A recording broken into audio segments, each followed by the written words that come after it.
Nous allons faire une lecture biblique tirée de l'Évangile selon Jean, les versets au chapitre 8, les versets 31 et 40 à 47. Alors, si vous avez votre Bible, vous pouvez tourner, chapitre 8, versets 31 à 47. Sinon, le texte est sur l'écran derrière moi. Et je vous invite à vous lever pour faire honneur à la parole de Dieu. C'est Jésus qui parle. Que Dieu bénisse sa parole dans nos cœurs. Alors, Jésus dit aux Juifs qui avaient cru en lui, « Si vous demeurez dans ma parole, vous êtes vraiment mes disciples. Vous connaîtrez la vérité et la vérité vous rendra libre. » Ils lui répondirent, « Nous sommes la descendance d'Abraham. Nous n'avons jamais été esclaves de personne. Comment peux-tu dire, vous deviendrez libres? » En vérité, je vous le dis, leur répliqua Jésus, « Toute personne qui commet le péché est esclave du péché. Or, l'esclave ne reste pas toujours dans la famille. C'est le Fils qui y reste pour toujours. Si donc le Fils vous libère, vous serez réellement libre. Je sais que vous êtes la descendance d'Abraham. Pourtant, vous cherchez à me faire mourir parce que ma parole ne pénètre pas en vous. Je dis ce que j'ai vu chez mon Père et vous faites ce que vous avez entendu de la part de votre Père. » Ils lui répondirent, « Notre Père, c'est Abraham. » Jésus leur dit, « Si vous étiez les enfants d'Abraham, vous agiriez comme lui. Mais en réalité, vous cherchez à me faire mourir. Moi qui, en tant qu'être humain, vous ai dit la vérité que j'ai entendue de Dieu. Cela, Abraham ne l'a pas fait. Vous agissez comme votre père. » Il lui dit, « Nous ne sommes pas des enfants illégitimes, nous avons un seul Père, Dieu. » Jésus leur dit, « Si Dieu était votre Père, vous m'aimeriez, car c'est de Dieu que je suis sorti, et c'est de sa part que je viens. Je ne suis pas venu de moi-même, mais c'est au contraire lui qui m'a envoyé. Pourquoi ne comprenez-vous pas mon langage? Parce que vous ne pouvez pas écouter ma parole. Vous avez pour père le diable, et vous voulez accomplir les désirs de votre père. Il a été meurtrier dès le commencement. Il ne s'est pas tenu dans la vérité parce qu'il n'y a pas de vérité en lui. Lorsqu'il profère le mensonge, il parle de son propre fond, car il est menteur et le père du mensonge. Mais moi, parce que je dis la vérité, vous ne me croyez pas. Qui de vous me convaincra de péché? Si je dis la vérité, pourquoi ne me croyez-vous pas? Celui qui est de Dieu écoute les paroles de Dieu. Vous n'écoutez pas parce que vous n'êtes pas de Dieu. Que Dieu bénisse sa parole. Faites vous asseoir.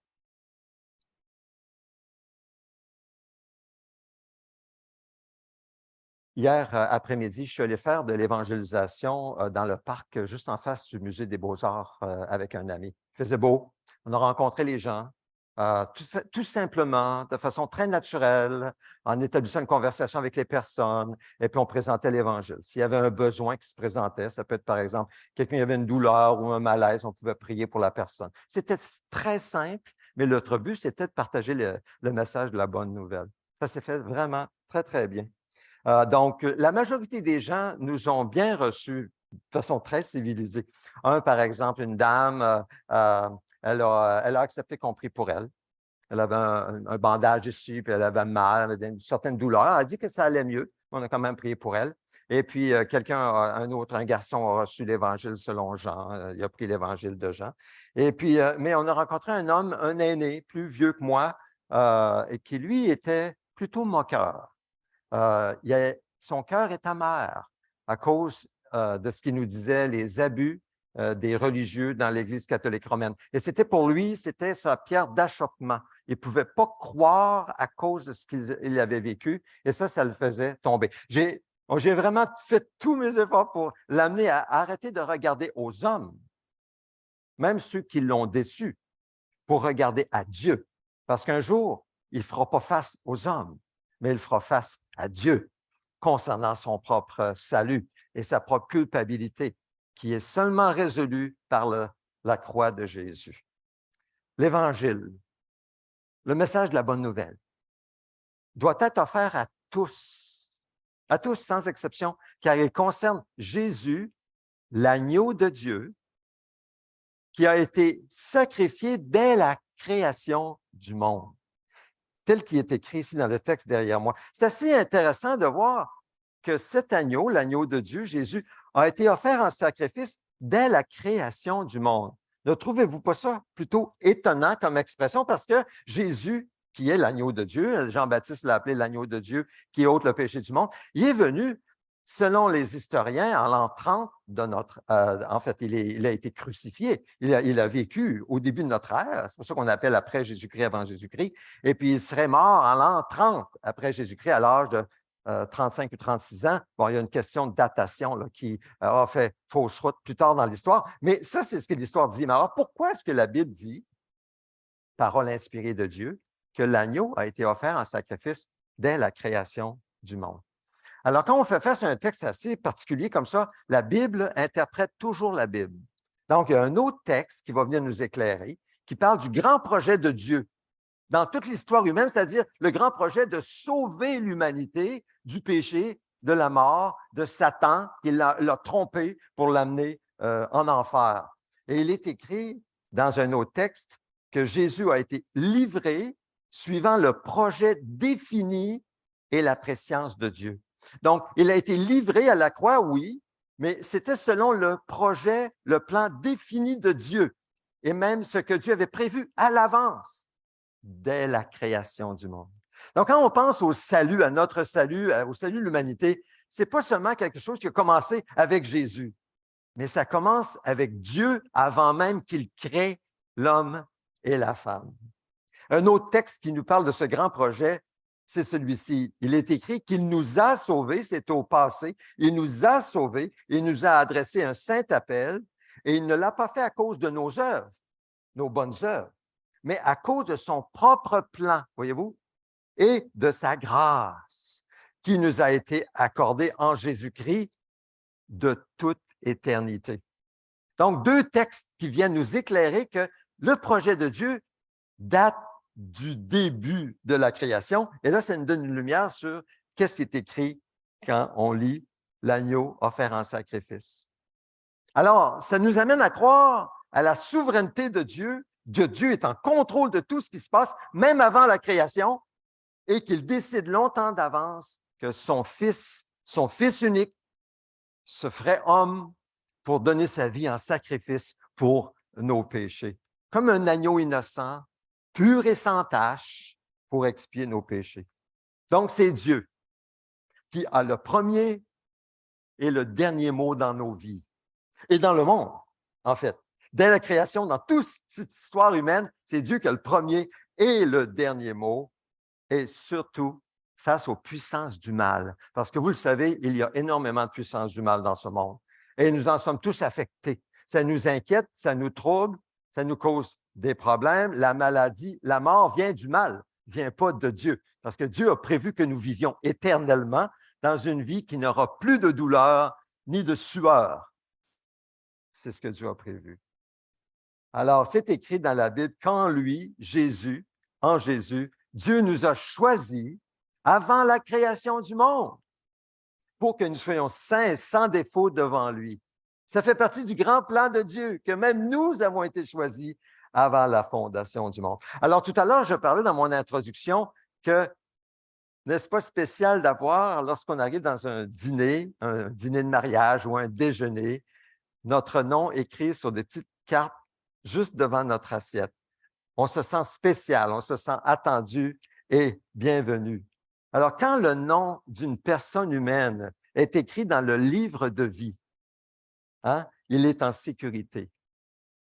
Il n'a rien à craindre, car sa place est réservée aux noces de l'agneau. Et il ne sera pas oublié. Nous pouvons en être sûrs et certains. Dieu a décidé de nous sauver de toute éternité et de nous préparer une place aux noces de son Fils. Notre nom est déjà écrit dans le livre de vie. Et cette décision divine n'est pas basée sur nous ou nos bonnes actions méritoires, mais sur la grâce de Dieu seul. Donc, c'est par la grâce de Dieu que nous sommes sauvés, par le moyen de la foi, à cause de l'agneau de Dieu qui a été offert en sacrifice dès la création du monde. Et cette décision divine de Dieu n'est pas bloquée par nos fautes passées, peu importe lesquelles, ou celles qu'on pourrait faire dans le futur. C'est certain qu'il ne veut pas qu'on vive dans le péché. On va voir ça dans quelques instants. Car Dieu nous a aimés avant que nous existions pour nous offrir son Fils en sacrifice, lui, l'agneau pur et sans tache. C'est pour cela que nous sommes appelés à célébrer la gloire de sa grâce qui se trouve en Jésus-Christ, le bien-aimé. De sorte que lorsque nous sommes unis à lui, nous recevons grâce sur grâce. Notre nom est déjà écrit. Nous sommes en communion avec Dieu et nous pouvons recevoir à cause de Jésus réponse à nos prières.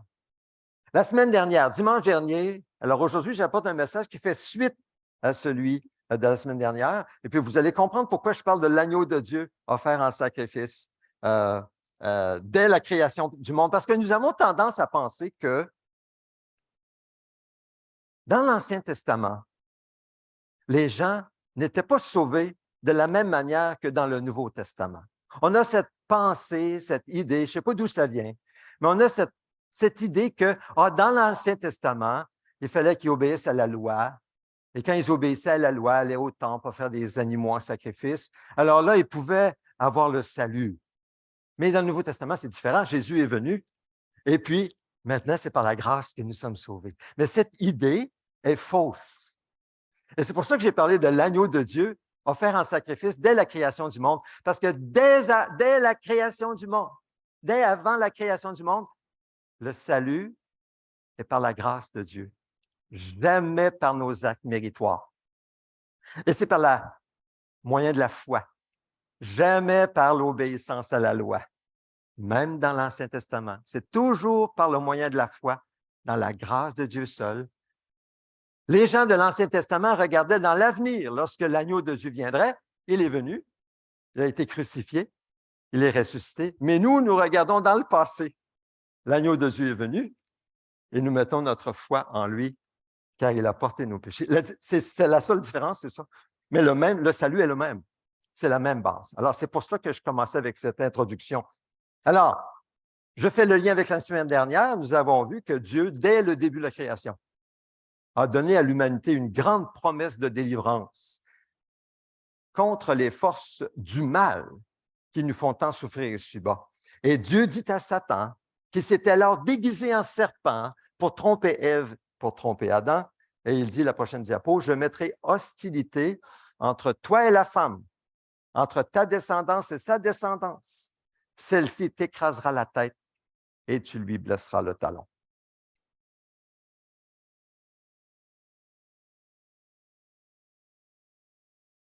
Basé sur ce texte, nous avons vu qu'il y a deux grandes lignées. Il y a la descendance ou la postérité ou la semence d'Ève pieuse, qui craignent Dieu, qui aiment Dieu dans l'histoire, et il y a celle de Satan qui s'oppose à Dieu, qui se rebelle, qui suivent les plans de l'ennemi pour s'opposer à Dieu. Alors, il y a deux grandes descendances dans l'humanité, et la descendance d'Ève va arriver d'une façon culminante à Jésus, qui est la semence promise, Dieu homme. Alors, nous avons vu que même s'il y avait une hostilité permanente entre la lignée impie de Satan et la lignée pieuse d'Ève, la semence qu'on appelait collective, ce texte est la promesse qu'un homme viendrait dans l'avenir, un homme représentant toute la lignée d'Ève, la lignée collective, pour écraser la tête et la domination de Satan dans notre monde de manière décisive et surtout dans nos vies, libérant ainsi toute la lignée pieuse d'Ève. Alors, c'est ça la promesse. Donc, dès le début, dès le Jardin d'Éden, Dieu fait cette promesse qu'il va sauver son peuple, qu'il va sauver ceux qui croient en lui, ceux qui sont de la lignée pieuse d'Ève. On a aussi souligné que ce libérateur devait être Dieu lui-même, l'Éternel Yahvé, fait homme, vrai Dieu et vrai homme. On a aussi dit que le mot descendance veut plutôt dire semence, ou on devrait plutôt le traduire par semence, car il signifie beaucoup plus qu'une descendance ou une postérité, mais il signifie que quelqu'un viendrait. La semence, c'est Jésus-Christ qui résume l'histoire de la rédemption, du salut. Et c'est dans cette bonne nouvelle donnée à nos premiers parents, Adam et Ève, que Dieu a promis d'envoyer un libérateur pour écraser la tête, c'est-à-dire la domination de Satan dans notre monde aujourd'hui. Dieu a promis un divin libérateur. Et ce libérateur, il est déjà venu dans la personne de Jésus-Christ. Tel qu'annoncé dans ce verset, Satan blesserait le talon. Puis on a dit la semaine dernière que justement Jésus a été crucifié dans le talon. Il a été blessé dans le talon, mais Jésus, par sa résurrection, écrase la tête ou la domination de Satan. Et il y a beaucoup d'espérance, et c'est ça qu'on a voulu souligner la semaine dernière, c'est qu'on ne vivra pas toujours sous l'oppression des méchants, de l'injustice, de ceux qui descendent, qui suivent Satan, qu'ils en soient conscients ou non. On vit beaucoup d'injustices. On ne vivra pas toujours cela, nous qui sommes de la descendance pieuse d'Ève, qui mettons notre foi en Jésus, qui avons reçu Jésus et qui suivons Jésus. Jésus est victorieux. C'est déjà fait. Satan est déjà vaincu. Nous sommes appelés à être réconciliés avec Dieu. La porte est ouverte. Tout est ouvert pour nous de venir et d'accepter cet appel. Et c'est pressant, et c'est pour ça qu'on fait de l'évangélisation. C'est pour inviter les gens à être réconciliés avec Dieu, à venir à Jésus, à recevoir le Christ, le Messie, la semence promise à Ève pour écraser la domination de Satan dans nos vies, dans le péché dans nos vies et pour nous donner la vie éternelle. C'est pourquoi il est écrit dans l'Évangile selon Jean, Dieu nous a donné, dans la première lettre de Jean plutôt, Dieu nous a donné la vie éternelle et cette vie est dans son Fils. Celui qui a le Fils a la vie. Celui qui n'a pas le Fils de Dieu n'a pas la vie. Là, on comprend pourquoi c'est écrit ça. Parce que la semence est unique, c'est Jésus. Celui qui a Jésus, qui est le libérateur, qui écrase la domination de Satan, il a la vie. Parce que Jésus a payé pour nos péchés. Celui qui a. Alors, avez-vous le Fils? Si vous avez le Fils et vous en avez cette assurance, vous avez la vie éternelle. Vos péchés sont expiés à cause de ce que Jésus a fait à la croix et l'Esprit lui-même de Dieu habite en vous, fait un avec vous. Et c'est lui, votre vie éternelle. Un jour, Jésus reviendra sur les nuées, car il l'a promis. Ça, on l'a déjà dit aussi. Il y a plus de prophéties dans la Bible concernant sa deuxième venue que sa première. Et on sait que Jésus est venu une première fois. Il va revenir sur les nuées de la même manière dont il est monté au ciel quand il a quitté du milieu de ses disciples. Et ce sera alors la fin définitive, tangible, actuelle de Satan dans le lac de feu de la colère de Dieu. Et en même temps, le salut complet de ceux qui croient en lui, les autres, ceux qui prennent plaisir au mensonge et au péché ici-bas, iront avec Satan dans le lac de feu. C'est ce que la Bible enseigne, car ils suivent les traces du père du mensonge qui commettent l'iniquité, le texte que nous avons lu tout à l'heure de Jésus envers les Juifs. Mais d'ici le retour de Jésus, que devons-nous faire? Les croyants, nous sommes, que nous le voulions ou non, en guerre contre les forces du mal. Nous sommes en guerre contre Satan et nous souffrons aux mains de ceux qui suivent et servent Satan. Tout à l'heure, je parlais de la table de communion et puis on parlait des instruments que je mettais ici pour un peu comme retenir notre petit emblème. Je leur disais, tu sais, ça, ce n'est pas pour faire tenir ça, pour pas que ça tombe. C'est pour penser aux chrétiens persécutés dans le monde, ceux qui vivent dans des étaux.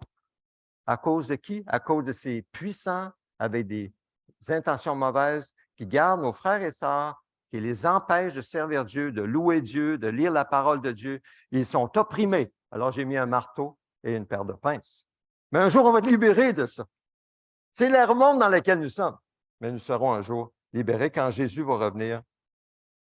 Alors, nous luttons et nous remportons aujourd'hui la victoire sur Satan si nous demeurons en Jésus et nous utilisons les armes de Dieu et nous prions et nous témoignons en vue de libérer les captifs de Satan. Ça, c'est ce que nous faisons en tant que chrétiens.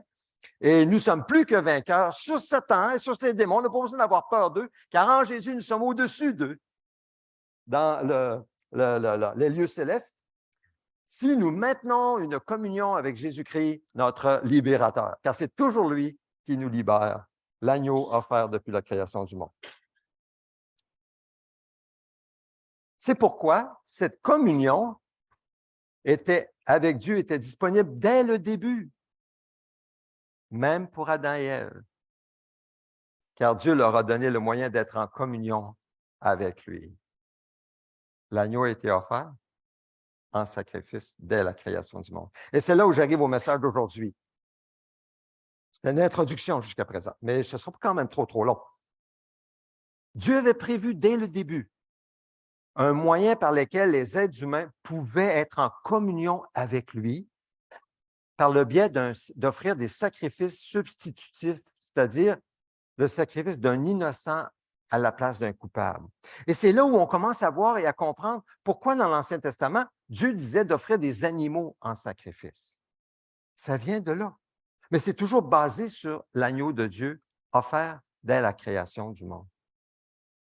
Aujourd'hui, nous sommes dans une société, surtout ici au Québec, en Occident, je pense que c'est la même chose, non seulement protectrice des animaux, mais je dirais amoureuse des animaux. Et pour nous, c'est difficile de comprendre et même d'accepter que Dieu demandait qu'on offre en sacrifice des animaux innocents, purs et sans tache. On se dit, pauvre bête, c'est terrible. Alors, on est repoussé par cette idée d'offrir des animaux. Mais Dieu a voulu et a commandé le sacrifice d'animaux purs et sans tache pour nous montrer à nous, les hommes et femmes, créatures faites à l'image de Dieu, contrairement aux animaux, avec un esprit, c'est-à-dire un être spirituel, contrairement aux animaux, afin d'entrer en communion avec Dieu et de garder cette communion avec Dieu. Donc, Dieu a voulu nous enseigner qu'un animal pur et sans tache devait être offert pour que l'homme comprenne que le seul qui pouvait être offert à notre place, c'était un être humain, Dieu à la fois, l'agneau de Dieu qui ôte le péché du monde. Alors, c'est comme ça que Dieu commence à enseigner l'homme. Parce que devant Dieu, notre péché ne peut pas être effacé par des animaux, mais seulement par Jésus-Christ, le Fils unique de Dieu. Donc, la première indication dans l'histoire humaine que des animaux étaient sacrifiés est apparue lorsque Dieu a revêtu Adam et Ève de vêtements de peau d'animaux. Tout de suite après la chute. Avez-vous remarqué, le prochain texte nous le montre. Tout de suite après la chute, l'Éternel Dieu fit des habits en peau pour Adam et pour sa femme, et il leur mit. Et quelques versets plus loin, au chapitre 4, nous apprenons que les enfants d'Adam et Ève, Caïn et Abel, offraient également des sacrifices à Dieu. Caïn apportait des fruits du sol, il était cultivateur. Abel apportait des premiers-nés de son petit bétail, il était éleveur de bétail. Et il est écrit, au bout de quelque temps, Caïn fit une offrande des produits de la terre à l'Éternel. De son côté, Abel fit aussi, mais une des premiers-nés de son troupeau et de leur graisse. Donc, tout de suite, on voit des sacrifices qui sont offerts dès le début de la race humaine. Ces deux offrandes étaient volontaires et elles correspondent aux offrandes prévues par la loi mosaïque révélée des milliers d'années plus tard. Maintenant, il y en a qui disent que lorsqu'ils ont vu le système sacrificiel de Moïse, ils pensaient que c'était en copie des nations qui les entouraient. Mais c'est faux. Parce que c'est clair que des sacrifices étaient offerts à Dieu dès la création, dès la première famille humaine, bien avant qu'il n'y ait des nations à imiter. L'offrande d'animaux en sacrifice n'était donc pas une invention de Moïse. Et ça se passait déjà immédiatement après la chute, des milliers d'années avant la loi de Moïse. Alors, je pose la question, pourquoi d'après vous? Là, j'invite à la participation. Pourquoi d'après vous, Dieu a-t-il lui-même sacrifié des animaux pour couvrir la nudité d'Adam et Ève? Parce que nous savons que Dieu a créé l'homme et la femme nus. Ils étaient nus, ils n'en avaient pas honte. Alors pourquoi est-ce qu'après la chute, lorsque le péché entre dans le monde, lorsque le péché entre et fait en sorte que l'homme maintenant décide pour lui-même ce qui est bien ou mal, lorsqu'il prend comme le contrôle sur sa vie en ce qui concerne ce qui est bien ou mal, moral et immoral, pourquoi est-ce qu'à ce moment-là, Dieu, la première chose qu'il fait, c'est qu'il offre en sacrifice des animaux pour prendre leur peau et revêtir l'homme et la femme. Pensons à cette question. Hein? Plus tard, c'est ça, c'était relié à plus tard dans la personne de Jésus qui serait offert en sacrifice. Oui, tout à fait. Mais il y a d'autres raisons. Pourquoi portons-nous des vêtements? Est-ce que c'est juste parce qu'on a froid? À ce moment-là, il n'y avait pas froid. C'est dans le jardin, là. Il était nu, il était bien. Il n'avait pas besoin de vêtements. Pourquoi est-ce qu'il porte des vêtements? Pourquoi est-ce que Dieu fait des vêtements à l'homme et la femme? Après que le péché entre dans le monde. Est-ce que c'était parce qu'il était plus beau avec des vêtements? Mais non, il avait donné un corps. Il n'y a rien de plus beau que le corps humain. Pourquoi les vêtements? Hein? Nous savons que Dieu a créé nos premiers parents nus, comme je disais tout à l'heure. Mais une fois que le péché entre dans le monde, Dieu choisit de mettre des vêtements pour cacher la nudité de l'homme et de la femme. Alors, ce qui nous frappe, la première chose qui nous frappe quand on voit cela, c'est que avec le péché dans le monde, l'homme et la femme doivent aussi cacher sa nudité par le vêtement. Parce que le péché, surtout le péché d'ordre sexuel, est incité par la nudité, excité. Donc, pour empêcher que le péché d'ordre sexuel se répande, Dieu va donner des vêtements à l'homme et la femme. Et ça s'adresse à nous aujourd'hui aussi. C'est la raison fondamentale pourquoi nous devons porter des vêtements. À cause du péché. C'est pour mettre une limite au péché d'ordre sexuel qui est attisé par la nudité. Mais ça implique que non seulement nous devons éviter de prendre part à des camps de nudistes, mais nous devons aussi prêter attention à notre habillement dans la vie de tous les jours pour ne pas exciter par l'exposition de la nudité le péché d'une autre personne. Donc, c'est une implication dans notre propre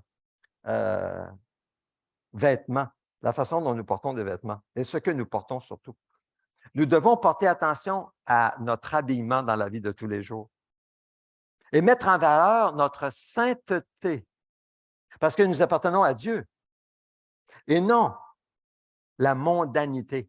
Et c'est là où le chrétien doit discerner comment s'habiller parce qu'il est influencé dans le monde dans lequel nous sommes. Et le monde dans lequel nous sommes ne suit pas nécessairement la valeur de la sainteté de Dieu et d'être saint comme Dieu est saint. Et nous devons à ce moment-là avoir faire un pas courageux où nous cachons la nudité par le vêtement afin de démontrer la sainteté plutôt que la mondanité. Nous ne voulons pas être une occasion de chute pour un faible ou un petit dans la foi, n'est-ce pas? Au contraire, nous voulons plutôt lui communiquer un message non verbal de la sainteté dans nos vies. Inversement, ça veut dire aussi, étant donné que Dieu met des vêtements, ça veut dire aussi que nous devons détourner le regard ou simplement fermer les yeux devant la nudité lorsque nous l'apercevons. Comme je parlais il y a quelques semaines, sur la plage, par exemple. Et peut-être même éviter des endroits comme sur Internet où la nudité est clairement démontrée. Je ne le sais pas, je ne le vis pas personnellement, je n'y vais pas, mais c'est ce que je sais parce que j'en entends des histoires. Mais ça éveille des passions et des désirs contraires à la sainteté de Dieu. Donc déjà là, on voit que Dieu, en vue de développer une communion avec lui, parce que c'est ça qu'il veut, pas parce qu'il ne veut pas le plaisir, il veut le plaisir sexuel, bien sûr, dans le couple, dans des limites, parce qu'il veut mettre en valeur l'amour beaucoup plus que la sexualité. Donc, c'est pour cela. Alors, nous voulons suivre ce que Dieu nous enseigne pour pouvoir grandir en sainteté et le connaître, parce que c'est ça le but de Dieu. Il veut que l'homme et la femme qui ont été séparés de lui à cause du péché reviennent dans une communion avec lui. Et comment le faire? Sacrifice d'animaux, couvrir la nudité. Mais évidemment, ce n'est pas la seule raison. Il y a d'autres raisons pourquoi nous portons des habillements. Il y a toutes sortes d'habillements. Moi, j'aime beaucoup les habillements que les gens portent ici, même surtout qui viennent de différentes cultures. C'est très beau parce que c'est très varié. Il y a une belle variété dans une unité. Mais la plus grande raison, la plus importante, c'est le sacrifice d'animaux qui nous permet à ce moment-là d'être en communion avec Dieu. La plus importante, c'est cette raison-là. Adam et Ève ont désobéi à la parole sainte de Dieu qui mène à l'amour véritable et à la vie dans la paix. Et Dieu sacrifie des animaux. Il faut bien qu'il les ait sacrifiés pour donner des peaux aux êtres humains, pour enseigner le moyen de revenir à lui et de rétablir la communion avec lui pour marcher dans l'obéissance de sa parole sainte et bonne. C'est ça la grande leçon que nous avons de ce texte.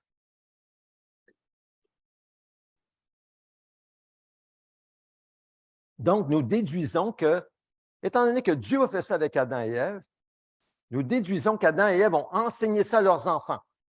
Ils ont enseigné à leurs enfants d'être en communion avec l'Éternel en offrant des sacrifices à l'Éternel. Et c'est là qu'on voit leurs enfants, Caïn, premier-né, Abel, offrir des sacrifices à Dieu. Ça vient de là. Ça vient de l'enseignement des parents. Jusqu'à ce que la semence promise à Ève, Jésus-Christ, vienne à bout de Satan dans l'avenir. Donc, nos premiers parents ont reçu cet enseignement directement de Dieu et l'ont ensuite enseigné à leurs enfants. Et c'est à ce moment-là que très tôt dans l'histoire, nous observons le premier écart, la première déviation par rapport au sacrifice approprié pour être en communion avec Dieu, car Dieu a accepté le sacrifice d'Abel, mais pas celui de Caïn. Ah, c'est ce qu'on voit. Caïn fit une offrande des produits de la terre à l'Éternel. De son côté, Abel en fit une des premiers-nés de son troupeau et de leur graisse. L'Éternel porta un regard favorable sur Abel et sur son offrande, mais pas sur Caïn et sur son offrande. Pourquoi? Pourquoi? Pourquoi Dieu a-t-il accepté favorablement l'offrande d'Abel, mais il rejette celle de Caïn? Est-ce que c'était par caprice? Est-ce qu'on a un Dieu capricieux? Un Dieu instable? Un Dieu, on ne sait jamais s'il va nous donner une claque par la tête? Est-ce qu'on est... Non! Tout le contraire. Nous avons un Dieu stable, un Dieu fiable, un Dieu solide, un Dieu qui ne change pas, un Dieu qui aime, mais un Dieu qui a établi sa loi, et sa loi qui est sainte et bonne, et une manière de l'approcher. Et la manière qu'il nous donne pour l'approcher, c'est celle qu'il veut qu'on utilise pour l'approcher, en nous soumettant à lui et en obéissant à sa parole. Et ça n'a pas changé, ça ne changera jamais. Les gens vont dire, « Ah, mais moi, je ne fais pas de mal à personne. Dieu va bien m'accepter au ciel. » Ben non. Pourquoi? Parce que j'ai fait du mal? Ce n'est pas parce que tu as fait du mal. C'est parce que tu n'utilises pas la manière dont Dieu a dit qu'il faut l'approcher. Pour nous, aujourd'hui, c'est par la foi en venant à Jésus. Il n'y a pas d'autre moyen, parce que c'est lui seul le chemin, la vérité et la vie. Nul ne vient au Père qu'en passant par lui. Mais à l'époque, il n'y avait qu'un seul chemin, et c'était quoi? Sacrifice d'animaux. Ce n'était pas l'offrande des légumes. Maintenant, en tant que tel, l'offrande des légumes que Caïn a fait, ce n'était pas mauvais. Il était cultivateur. Il a donné les légumes. Est-ce que c'est parce qu'il avait offert des tomates puis qu'en dessous, c'était pourri? C'est tout ça? Ce n'est pas écrit. Pas du tout. C'est parce qu'il utilisait un autre moyen pour penser, entrer en communion ou plaire à Dieu. Un autre moyen. Et Dieu rejette l'autre moyen. Peu importe l'autre moyen. Il aurait pu offrir s'il y avait eu un yacht. Un yacht. Mais Dieu dit, je ne veux pas ton yacht. Je ne veux pas ta maison. Je ne veux pas ton chalet. Sacrifice d'animaux. C'est ce que Dieu avait dit aux parents et inculqué aux enfants. En fait, je pourrais vous dire que dans Lévitique 2, on voit que Dieu accepte les offrandes végétales. Il dit que lorsque quelqu'un apportera une offrande en cadeau à l'Éternel, son offrande sera de fleurs de farine. C'est végétal, ça. Il versera de l'huile dessus. Ça aussi, c'est végétal. Il apportera de l'encens, des aromates. Encore, c'est végétal. Donc, Dieu dit, oui, il fera ça. Et avec tout l'encens, il brûlera ça sur l'autel. C'est une offrande dont l'odeur est agréable à l'Éternel. Donc, ce n'est pas que Dieu refusait des offrandes végétales, Non, mais il y avait un ordre des choses. Et quand Dieu a donné l'ordre d'offrir des agneaux, l'offrande, ce qu'on appelle l'agneau du matin comme du soir, il dira, tu offriras les agneaux et avec l'agneau, le premier agneau, tu offriras 2 litres de fleur de farine, c'est végétal, hein, avec 1 litre d'huile d'olive et 1 litre de vin. Mais ça vient après et non avant. Caïn il a amené ça avant, rejeté. Alors, c'est évident que ce n'était pas à cause de l'offrande en tant que telle de Caïn, c'était son cœur. C'était l'attitude de son cœur. C'était comment il s'est présenté avec son cœur devant Dieu. Et ça nous parle. Quel est l'état de notre cœur lorsque nous approchons de Dieu? Est-ce que nous venons à notre propre manière en disant, Seigneur, je fais ci, je fais ça, je donne ci, je donne ça, je fais mon effort, je fais mes bonnes œuvres, je donne aux pauvres. Ça, c'est notre manière. Est-ce qu'on vit avec notre manière? Ou est-ce qu'on met de côté complètement notre manière en disant, Seigneur, parle-moi, je veux savoir quelle est ta manière, puis c'est ça que nous faisons. Et un point, c'est tout. En Jésus.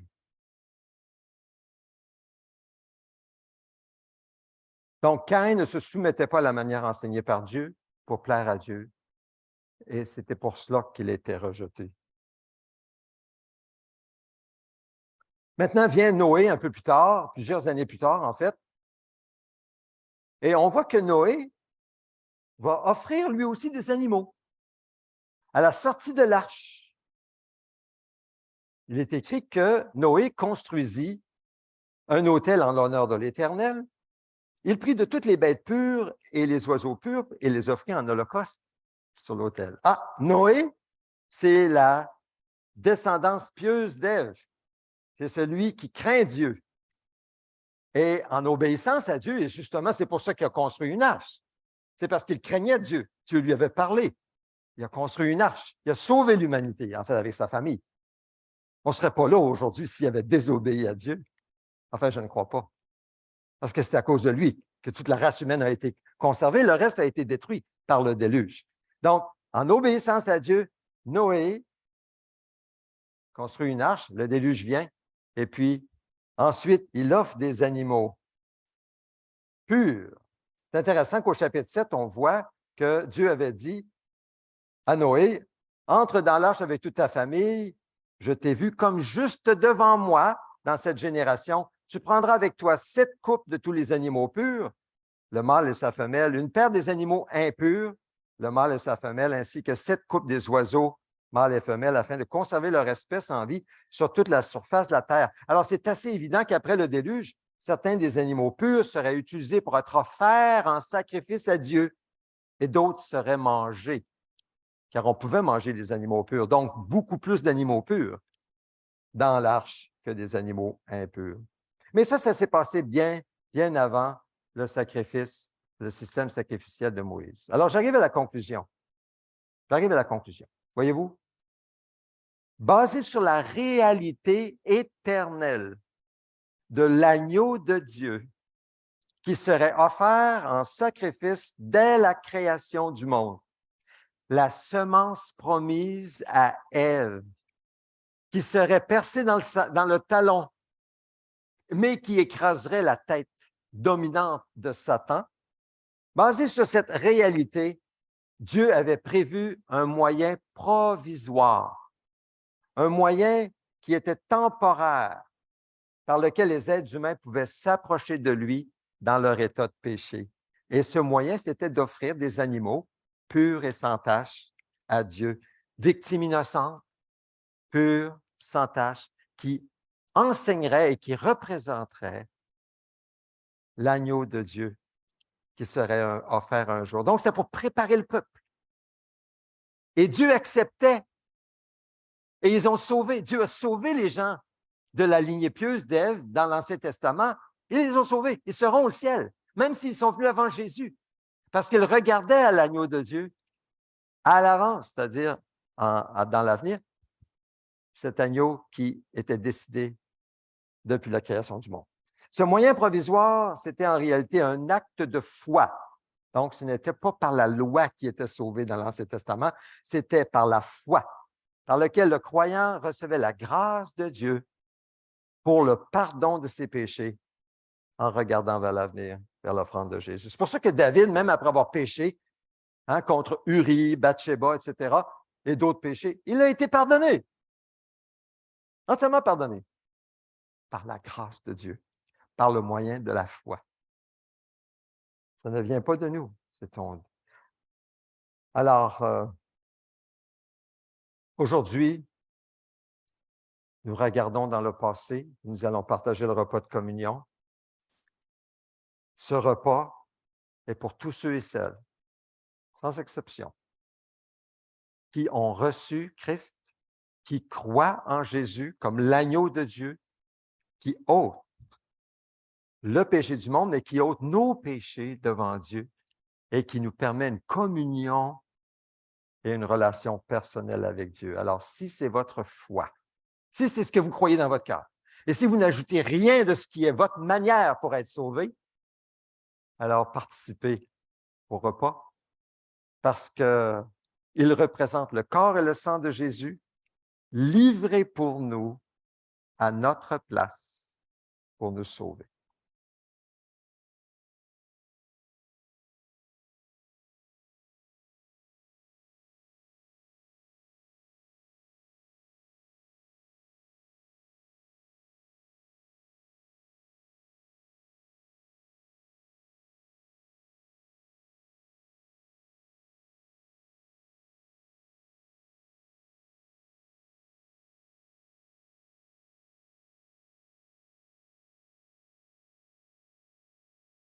Alors, lorsque vous êtes prêts, sentez-vous bien à l'aise, quittez votre place, vous pouvez venir prendre une coupe.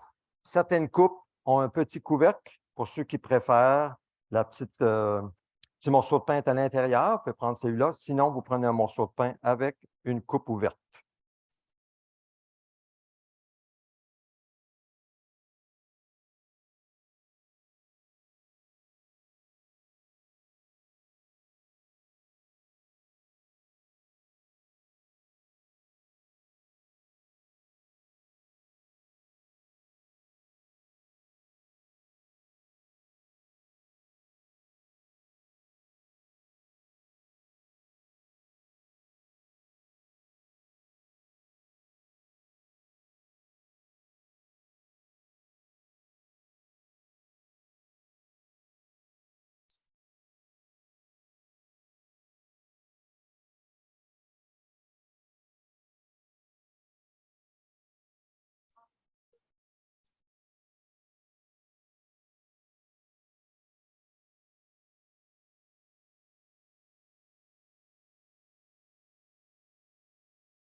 Prenons quelques instants pour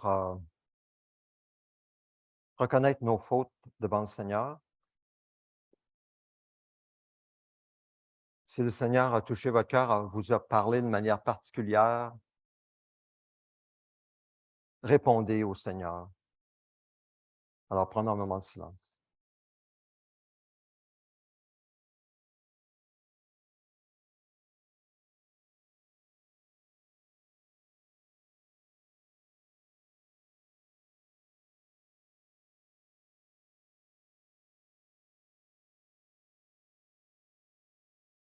Le Seigneur Jésus, la nuit où il a été arrêté, a pris du pain. Après avoir remercié Dieu, il l'a rompu, il l'a donné à ses disciples en disant, « Prenez, mangez. Ceci est mon corps qui est livré pour vous. Faites ceci en souvenir de moi. » Prenons-en tous.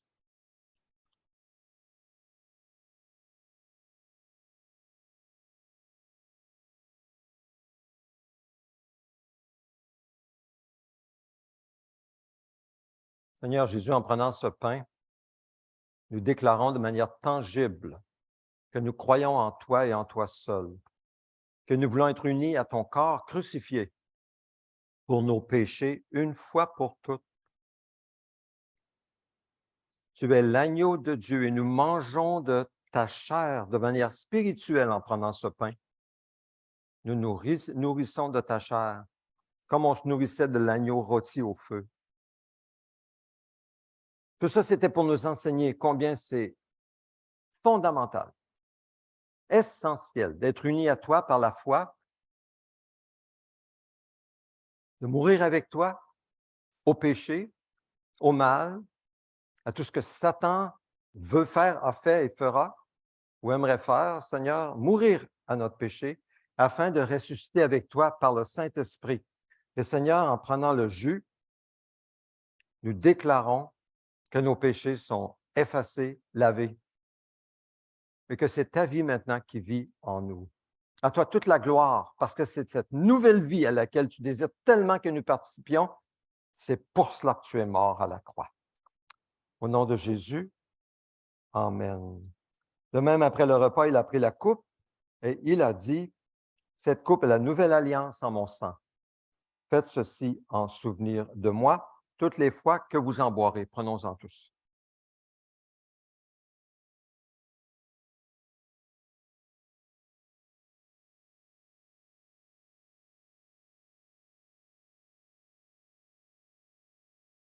Prions Dieu.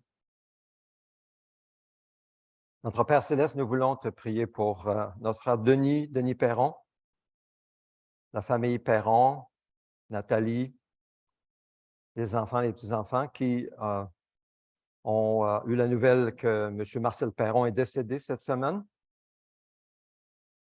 Seigneur, nous avons lu ce que Nathalie nous a communiqué, que cet homme qui t'a servi de tout son cœur a dit au moment de sa mort, j'ai rempli mon contrat, je pars en paix. Et il est en paix. Libérer ses souffrances dans ta présence, Seigneur, en esprit.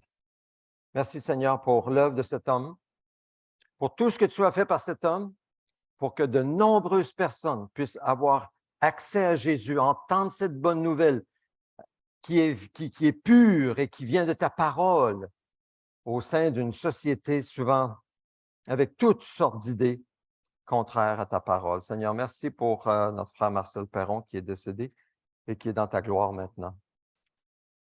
Seigneur, nous prions que tu réconfortes et consoles la famille, tu les soutiennes et que tu rappelles à la mémoire, Seigneur, ce que toi tu as fait afin, Seigneur, de réunir cette famille, Seigneur, de plus en plus auprès de toi.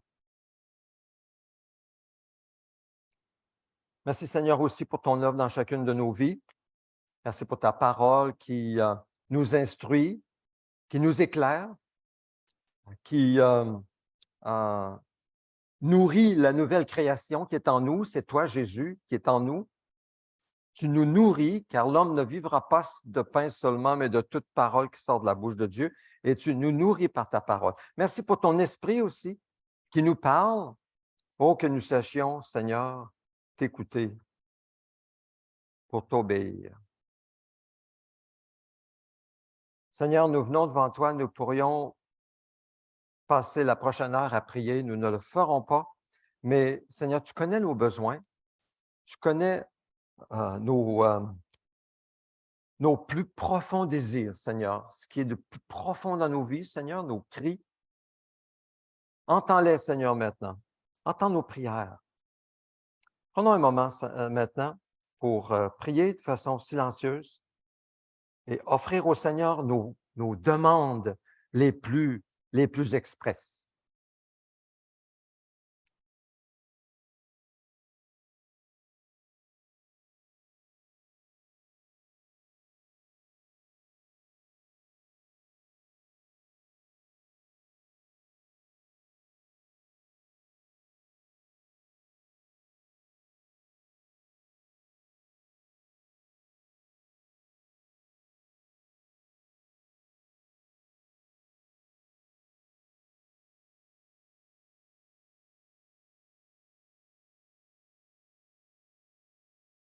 Merci, Seigneur, d'entendre ces prières. Nous demandons, Seigneur, que sois glorifié de plus en plus dans nos vies, que ton œuvre soit visible pour tes enfants de plus en plus, que tu sauves la lignée pieuse qui cherche ta face et qui crie à toi, Seigneur, que tu entendes ces prières et que tu les sauves. Manifeste ta gloire de plus en plus dans nos vies. Seigneur, que ton règne vienne et que ta volonté soit faite. Nous nous attendons à toi. Donne-nous, Seigneur, ce dont nous avons besoin. Surtout dans le domaine spirituel. Donne-nous, Seigneur Dieu, à chaque jour d'être éclairés par ton esprit pour discerner ta volonté, afin d'entrer dans ton règne et de voir ta gloire dans nos vies de tous les jours. Seigneur, tu vois les obstacles devant nous. Seigneur, au nom de Jésus, que ces obstacles s'éloignent, que ces obstacles s'estompent, que ces obstacles disparaissent pour que ta volonté soit faite, Seigneur. Et si tu ne veux pas les enlever, donne-nous les moyens de discerner comment passer autour, ou par-dessus, ou en dessous. Merci, Seigneur, d'être si vivant et si puissant dans nos vies. Merci de vouloir être si intime et de nous faire connaître cette vie abondante, cette vie plurielle, cette communion avec toi, aujourd'hui encore, grâce à Jésus, la semence promise. Te prions, Seigneur, de bénir nos familles, chaque membre de nos familles, nos parentés. Te prions d'apporter la bénédiction sur nos parentés, cousins, cousines, oncles, tantes. Nous te prions, Seigneur, de bénir notre ville, de bénir les élus, ceux qui servent, Seigneur, au bien commun de cette ville. Et Seigneur, nous prions que, par ta grâce, un vent de fraîcheur, un vent spirituel, un vent nouveau souffle sur notre ville pour éloigner le mal, la corruption, et pour que ta vérité, l'amour, la joie, la paix entrent et transforment notre ville.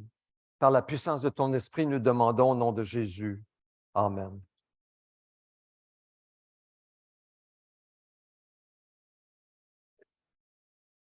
Je vous invite à vous lever. Nous allons prier le Notre Père ensemble. Notre Père céleste, que la sainteté de ton nom soit respectée, que ton règne vienne, que ta volonté soit faite sur la terre comme au ciel. Donne-nous aujourd'hui notre pain quotidien. Pardonne-nous nos offenses comme nous aussi nous pardonnons à ceux qui nous ont offensés. Ne nous expose pas à la tentation, mais délivre-nous du mal et du malin. Car c'est à toi qu'appartiennent dans tous les siècles le règne, la puissance et la gloire. Amen. Ô Dieu, nous te désirons de tout notre cœur. Fais de nous une Église interculturelle renouvelée et en santé. Viens, transforme-nous, de sorte que nous devenions des disciples centrés sur Christ, dynamisés par l'Esprit, axés sur la mission et capables de nous multiplier partout. Suivons Jésus avec passion, un pas à la fois. Prions, allons, soutenons et faisons des disciples de toutes les nations. Et Seigneur, en faisant cette prière, je pense à nos frères et sœurs du Niger qui souffrent sous un coup d'État. Seigneur, nous voulons prier pour ton secours. Nous prions que cette situation tourne à ta gloire, Seigneur, que plusieurs, Seigneur Dieu, qui hésitent avant de mettre leur foi en toi, mettent leur foi en toi et comptent sur toi. Et que toi-même, tu pourvoies un gouvernement qui soit élu démocratiquement, un gouvernement surtout qui craint Dieu et qui veut appliquer ta parole, Seigneur, la parole de l'amour, la parole de la justice et de la paix. Nous prions aussi, Seigneur, pour ceux qui œuvrent au Niger, les missionnaires, Seigneur, nous prions pour leur protection et pour ta provision dans leur vie, au nom de Jésus. Amen. Reçois, Seigneur, favorablement nos offrandes que nous t'offrons avec un cœur reconnaissant. Merci pour l'abondance dans laquelle tu nous donnes de vivre ici et reçois, Seigneur, le petit que nous t'apportons. Au nom de Jésus. Amen. Alors, faites-vous asseoir. En terminant, quelques annonces. Alors, le mardi, je vous rappelle, le mardi midi, la prière ici en présence et sur Zoom de midi à 13 heures. Et à 13 heures, nous ouvrons les portes de l'Église. Le Seigneur fait des choses extraordinaires en ouvrant les portes de l'Église. Je le disais tout à l'heure à quelqu'un, je pense que c'était avec Robert. Juste mardi dernier, on ouvre les portes à 1 heure. Et qu'est-ce qui arrive avec les nuages qu'on a vécus? Eh bien, il y a un nuage qui arrive et la pluie tombe. Et les gens rentrent pour trouver refuge. Alors, je dis, ben, voulez-vous une visite? Je donne une visite. Je leur parle de Jésus ici, le vitrail, l'enseignement de Jésus, la mise en pratique. Et puis l'homme a les yeux dans l'eau. Ça, c'était mardi, pardon, quand on ouvre les portes. Le Seigneur fait une œuvre, fait des œuvres. Alors, nous voulons que les gens rentrent ici, entendent l'Évangile, soient touchés par le Seigneur et entendent réponse à leurs prières. C'est pour ça que j'avais à la table à l'arrière, sentez-vous bien à l'aise. Ceux qui nous visitent, il y a le coupon de bienvenue, vous pouvez le remplir. Et aussi, c'est une feuille beige comme ça et c'est simplement écrit. Ce que je demande à Dieu, c'est juste un mot, la santé, par exemple. Et ce que je cherche, c'est, là, vous pouvez ajouter ce que vous voulez ajouter. Et vous pouvez écrire cela, mettre ça dans une petite boîte. En arrière, on a 3 boîtes. Vous pouvez déposer ça. Et puis, nous allons prier pour vous. Vous n'avez pas besoin d'écrire votre nom. Dieu le connaît. Ça va? Alors, faites ça en sortant tout à l'heure. Ça, c'est pour le mardi. Le mercredi soir, bien, nous prions. Et nous allons prier pour vous si vous nous donnez des indices sur comment prier pour vous. En écrivant, vous dites, je compte sur Dieu. Alors, nous allons prier pour vous le mercredi soir, comme le mardi midi. Étude biblique le jeudi soir, ça fait une pause jusqu'en septembre. Et je vous invite à vous lever pour recevoir la bénédiction. Et juste avant la bénédiction, nous avons planifié, si vous voulez, un petit pique-nique tout à l'heure. Nous allons être près du parc, près devant le musée des Beaux-Arts. Si vous n'avez rien à porter, il y a toujours les halles du petit quartier derrière. Sinon, on se retrouve, si vous le voulez, si vous avez la disponibilité.